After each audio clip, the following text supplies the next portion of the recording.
And good evening. I'm Andy Thayer. I'm with the Gay Liberation Network, as is our guest today, Roger Fraser. And as you saw on your screen, we're going to be talking about the recent public schools contract with the Chicago Teachers Union and the Chicago public school system.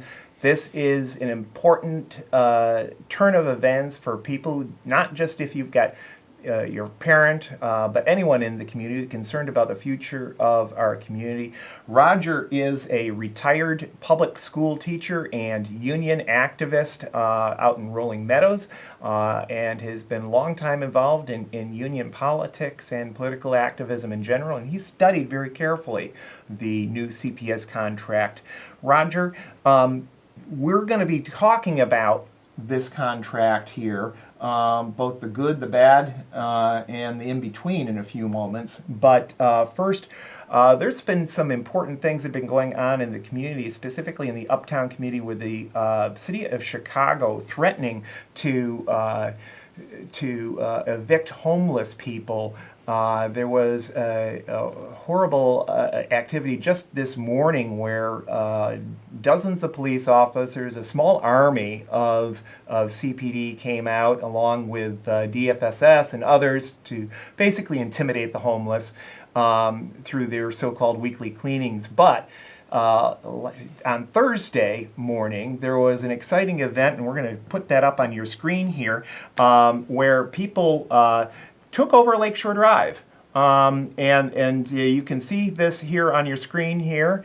We're trying to make it go here.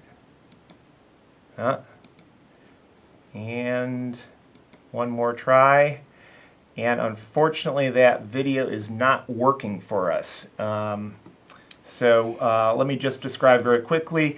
People took over Lakeshore Drive in the morning rush hour, and it was a great event because it basically highlighted the fact that the city of Chicago has refused to behave legally towards the homeless. They're not supposed to be threatening to take people's possessions and so forth, and yet so people took over Lakeshore Drive Thursday morning, and there will no doubt be other activities along that line. This was, again, from this morning. Another activity coming up here. This coming Wednesday, there is a lawsuit against the City of Chicago City Council for its barring people from its public meetings because it's an open violation of the Illinois Open Meetings Act. And this has allowed Rahm Emanuel and aldermen in the back pocket of developers to pass things like these TIF deals for the rich. There's going to be a court hearing on this lawsuit. We encourage everyone to attend. It's going to be at 10:30 a.m. sharp this Wednesday in the Daily Center, room 2405. Please come down to that. You'll need to get there early to go through security as well as to get a seat in these fairly small courtrooms. But let's talk about the teachers, the deal, what it means to teachers, students, and parents. What would you say, bullet pointing, are the most important things about this proposed contract?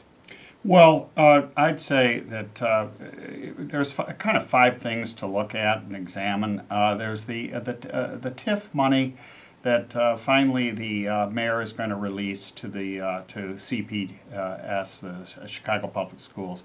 There's also the issue with respect to the pension pickup that is been touted as a major victory, but I'll say something more about that in a moment. In fact, I think it is not a victory for the union, for the membership. In addition to that, there's some issues with respect to of course, the pay raise issues that we can talk about.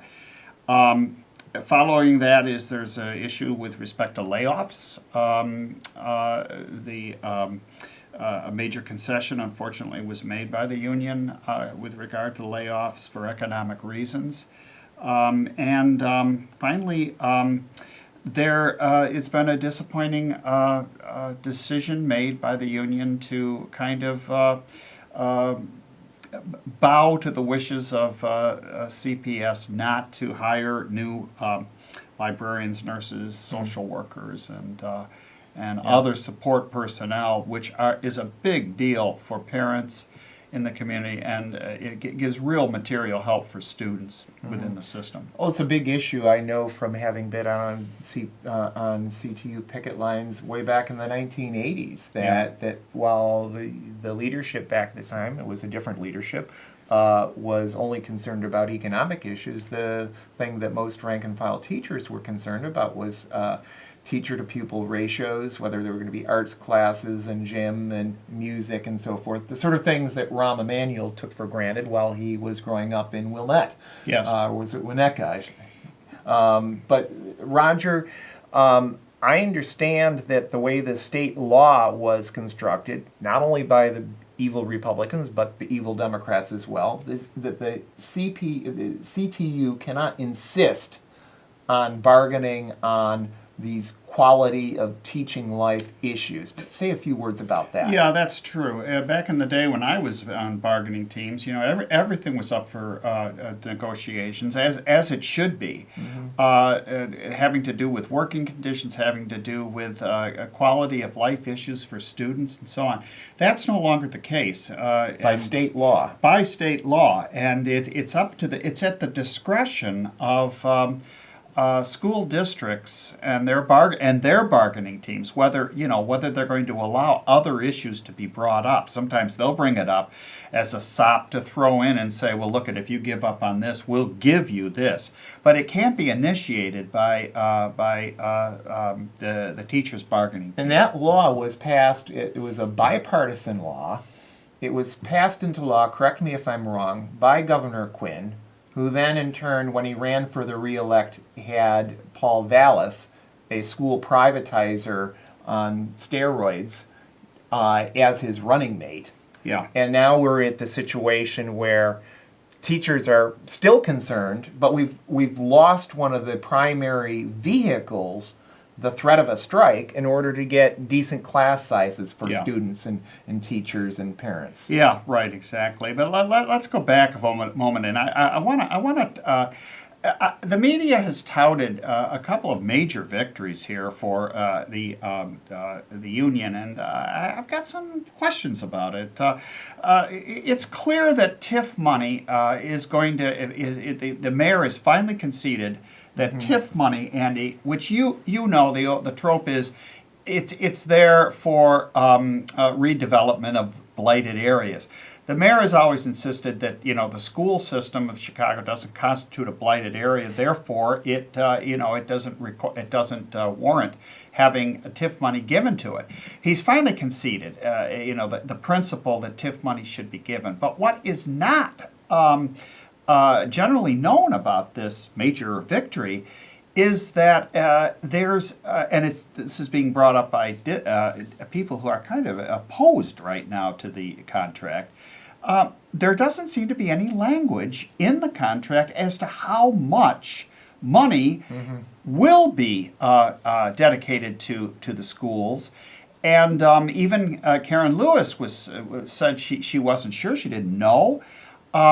So that there's this issue about how much, what is the procedure for the passing the money to CPS, and the timeliness of it. When will it be getting? All of these issues apparently haven't been worked out. So teachers are going to be asked, I believe, to in the next few weeks, to pass a contract for which the language really hasn't yet been worked out in detail with regard to this major concession by the mayor. Now, yeah, well, just to interject here, we did invite representatives of the Chicago Teachers Union to be on our show. They said they were not able to on this sort of notice. We would hope to have them in the future. But this is a contract that, as you know, Roger, there was another contract that was proposed back in February that was roundly defeated by the CTU House of Delegates even before it went to a vote of the full membership. How does this current contract compare to that contract proposal that was put forward by the union leadership back in February? Well, this I'm glad you've asked this, because this is kind of the to understand a contract, you've got to understand the context of it. The wider picture. Let's go back to February. In February, the CPS was willing to grant 8.75% increase over 4 years. That was the membership found that unacceptable. They rejected this contract. Was the pension take back part of that also at the time? Yes, the pension. There was a general across the board. We're going to. It's going to be all on the backs of teachers. There'll be no more CPS pickup of any portion of the pension. Today, the current contract has only a 4.5% increase over 4 years and a salary freeze for the first 2 years. Now, if something wasn't acceptable, I mean, if pay increases of 8.75 in February weren't acceptable, why would the membership be willing to accept 4.5, especially a membership 95% of whom were willing to go on strike without a contract? And in terms of the pension pickup givebacks in the current contract proposal, how do they compare today versus back in February? The pension pickup by the city. Yes. Okay. Well, this is again touted as a major victory from resistance, total resistance to a pickup. Now they've moved to where current teachers it'll continue as is, namely 2% paid by the teachers of the 2% of the contribution made by teachers picked up by teachers, and 7.4% picked up by the school district, for a total of 9.4% of every paycheck, paid into the pension system. Now, I want to make something very clear about this pension. This pension pickup by school districts is not somehow just a gift. I mean, this is something that had been struggled over in past negotiations, past years. In fact, you have to go back to 1987 to see where the teachers traded a salary freeze for this pickup. Again, it's not some kind of gift given by CPS. Well, we've got a caller here. If I could interrupt, Roger. Good evening. How you doing? Good evening. How are you? I always ask this of you, Andy, if it's all right. It's okay if me call you Andy. I always Absolutely. If you call me Mr. Thayer, I think you're talking to my late father. You can call me Raj, too. I just want to make this point out, and I'm talking about facts. Facts. When you really look at Chicago Public Schools, there are $16 billion in debt. When you look at all the unpaid bills, and you look at the mismanagement, it wasn't too long ago where they had teachers that was already retired, and they got people at the Chicago Board of Education was overpaying the retiree. And they was asking, hey, you know what, something's wrong in terms of the math. Now, if you have people working all these different audit committees, these oversight committees, but yet Chicago Public School is in debt, and something is wrong. And there's a certain, everybody understands teachers should get paid what they deserve, all right? But when you got bill collectors, they want to get paid, and you got these businesses that want to get paid, there's a problem. We don't talk about that at all. And they're doing all this new expansion. Something got to give somewhere. And then we look at some of these politicians. Now, if I'm wrong, if I'm lying about something, Andy, you stop me dead in my track. Do we have a deal? Oh, yeah. Now, when you look at some of the most powerful people in the city, especially sitting up there on the board, where do they send their children? The private school. And when you look at 80%, no, excuse me, I'm wrong on that. Now, there was an article in the Chicago Sun-Times stated that 40% of teachers that have children, guess where they send their children to? Private school. Something is wrong. And we are not talking about this at all. There is really no money. No money. Well, I would say that with all the privatizing of a host of services for the schools, from the janitorial stuff to they've got the prison caterer or company, I believe it's ARA, which is notorious for horrible food, dangerous food for prisoners. They've got the same outfit doing for the schools. And you talk to any teacher or other staff person, and the schools are dirty, the food is horrible, and it's just insult to injury compared to even the bad things that were going on before, where teachers were bringing in their own supplies. But we got another call, but we're going to ask that caller to wait a second. Roger, what's your response? I think the gentleman is absolutely right, and there has been some. I mean, there has been some effort in this current contract to meet some of the needs that bureaucratic needs. If you take social workers, for example, they're inundated with paperwork that is demanded by the school district for litigation purposes and covering their butts and so on with respect to lawyers and so on. Well, the union has said this takes away social workers from being able to meet the needs of students, to meet with students. And so there has been a real effort made, and I think an important gain for the teachers, in that there's been a kind of an attempt to end or at least curtail that amount of paperwork. Like with the over-testing and so forth. Yeah, right. And this is a real gain. There's no gainsaying it. Another important thing that really impacts people as a real gain is that there's now going to be program assistants in kindergartens that go over the total of 32 kids. Now, naturally, in many rich suburbs, if you go over 15 in kindergarten, you get a program assistant. But at least this is a start. For the first time, there's this recognition that class size is very, very critical. So these are all, kind of nickel and dime bolts and nuts This is issues. in the contract proposal, some improvements on those exactly. grounds. Exactly. Well, and I think as a general rule, when we have wealthy people talking about how they're going to improve public education, the Bill Gates of the world and so forth, all these school privatizers and charter school aficionados, I think we have to say that, well, what's good for Winnetka, where New Trier High School, where Rom went to school, should be good enough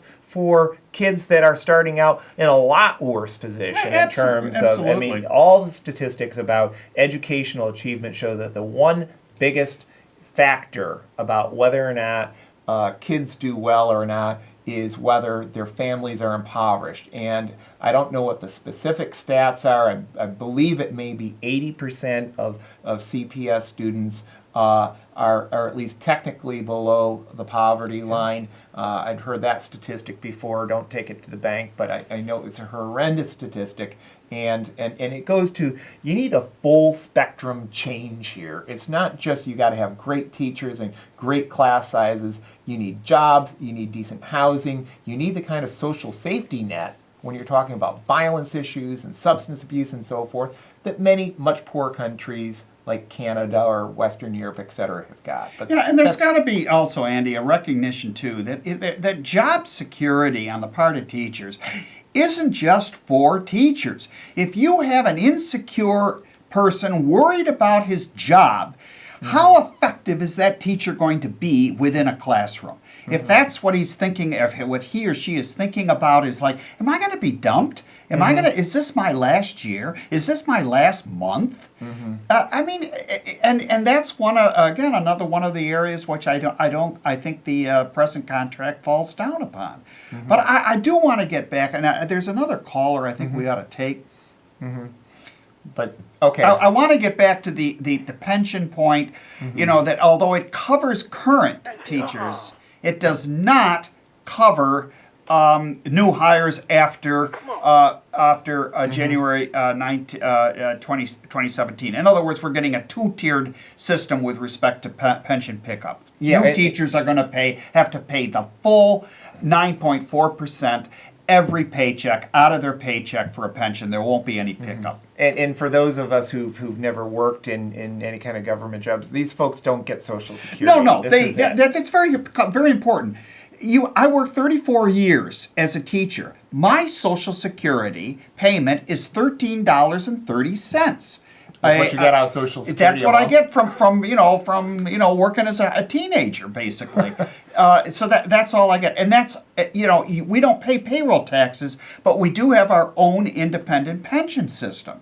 So and that's what almost every teacher has to depend on.